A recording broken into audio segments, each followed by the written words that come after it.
Welcome to Speech Resistance Download. I promise this is the last week in a row, it's been 4 now, that I'll be wearing this shirt as we talk about Exodus chapter 32 and 33. This week as we talk in Exodus, we're going to be talking a little bit about, in Exodus 33, about presents. Now what do I mean by that? Have you ever been to a restaurant or been at a shopping mall or hanging out with somebody and you're kind of doing something, you get distracted, next thing you turn around, they're gone. And you're like, where did they go? It's a little bit creepy. A little bit kind of a freak out moment sometimes, especially if you're a parent, and it's kind of this weird feeling. I think the same thing can happen in our relationship with God. I'm going to talk about that in a moment. But one time I was with my daughter Talia, and Talia is kind of famous for like running off and ahead of things. And we were actually at a park having a great time. We walked down this path that leads to our house, and we had about, a quarter of a mile to go. And she just full on, Heather and I are talking, we turn around, and next thing we know, she's gone. Like she is all the way down the path. We don't know where she's at. We're freaking out. I'm running way ahead as fast as I can to try to figure out what happened to her. And thank goodness she was just at the playground and was really excited about running over to the other playground that we hadn't been to yet. But in that moment, man, I was scared. I hated the fact that her presence wasn't with us, that she wasn't there with us. And the same thing can happen in a relationship with God. Sometimes we can get distracted. Sometimes we're off doing something. And next thing you know, we're like, wow, how did we get here? And we no longer sense God's presence. We realize God's really not with us because we've been making some choices or going some places that wasn't really what he wanted. And Moses in the Bible really understood this principle. He was really passionate about never losing the presence of God in his life and never going where God wasn't leading. It says these words in Exodus chapter 33, verse 12. Moses is talking about God asking them to leave Mount Sinai and go to where they're supposed to go in the promised land and kind of move ahead. And here's what he says.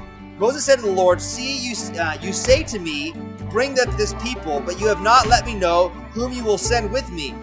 Yet you have said, I know you by name, and have also found favor in my sight. Now therefore I have found favor in your sight. Please show me your ways, that I may know you in order to find favor in your sight. Consider too that this nation is your people." And he said, "My presence will go with you, and I will give you rest." And he said to them, "If your presence will not go with me, do not bring us up from here. For how shall I be known that I have found favor in your sight, I and your people? Is it not in your going with us, so that we are distinct, I and your people, from every other people on the face of the earth?" And the Lord said to Moses, "This very thing you have spoken I will do, for you have found favor in my sight, and I know you by name." What is this all about? I'll tell you what it's about. It's about presence. Moses was so desperate to be in the presence of God that his thought was, I don't want to go anywhere where your presence doesn't go with me, God. Because if your presence doesn't go with me, then we're no different than any other people. If you're not guiding me, God, if I'm not listening to you, if I'm not being directed by you, then I'm no different than anybody else. And so Moses understood this truth so profoundly. And my question to you is simply this. Are you going places? Are you participating in things where you know God's not with you? Are you putting yourself in situations where you know God never led you to go?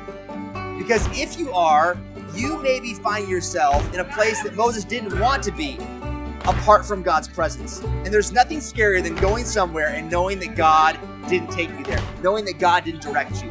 So are you getting ahead of God these days? And maybe you're kind of partially obeying him, going where he said to go, but going early? Are you getting behind God and not listening to his voice? That's the question I want to ask you, that I want to challenge you with when it comes to his presence. This week, ask, where am I about to go? Is God going to go with me? Is he asking me to be there? Because his presence makes a difference. The last thought I want you to think about is this. What makes us different from all other people?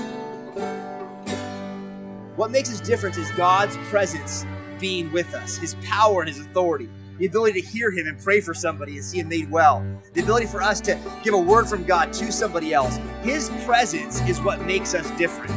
His Holy Spirit going with us. So think about that this week. Don't go where he doesn't lead you. Obey and follow and see what might happen as a result. I love you and believe in you. I look forward to seeing you next week.